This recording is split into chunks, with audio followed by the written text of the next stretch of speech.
driving to the Death Valley, the land of extremes. We crossed some part of Nevada and ended up in California, east of Sierra Nevada mountains. Lots of place for boondocking. You could be just by yourself if you want to.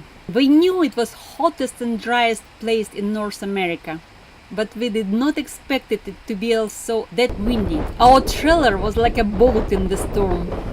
Interestingly enough, the lowest place is not far from the highest mountain. See the white marker on the rocks? That's the sea level. When the mule of the survivor refused to drink this water, they called it bad water. This is bad water basin. Very salty. The water comes from the mountains 100 miles away, dissolving the limestone, gypsum, salt and borax.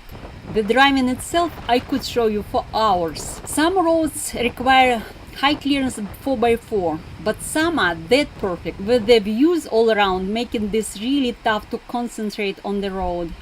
Always different in the different time of the day, and most probably different through the year. The palette of color literally takes your breath away. Volcanic minerals are chemically altered by the weather, and we can see any color of the spectrum right on the rocks.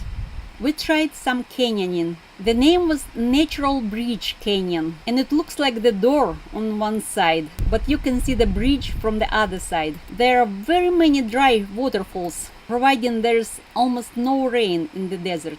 We even did some climbing, even though the entire route was about a mile only. Just a very cool experience all in all. With the wind still going strong, we are getting up to the skies like this, taking Ashi to show the dunes. He was visibly overwhelmed. The litter box ain't supposed to be that big. Ashi was photographed no less than dunes by the tourists.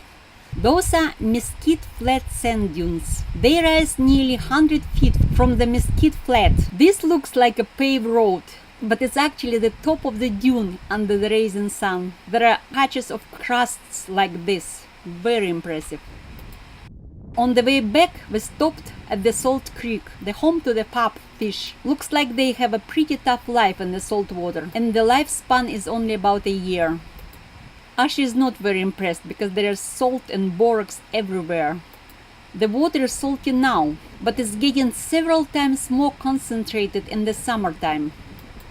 6 o'clock in the morning, going to watch the proper sunrise. The wind has finally subsided, so I could attempt my first time lapse. The sun is rising on the other side. The rocks are coming into the light right in front of our eyes. Finally everything is lit up. It sure felt like we were watching the real magic for an hour. Those are our campsite surroundings where we like to walk. I told you in so many words how beautiful it was here, but if you ask me to tell one word of my memories of desert, it's cold. It's so freaking cold. On the way back, we stopped at Tecope Hot Springs in Mojave Desert. There's similar salt crusts everywhere, but the best part was the natural mineral hot bath. It was really out of this world experience. While it was windy and coolish, the water was about 110 Fahrenheit. Some healing mud, but most important, there are no concrete structures as you can find at any resort. I just couldn't have enough of it.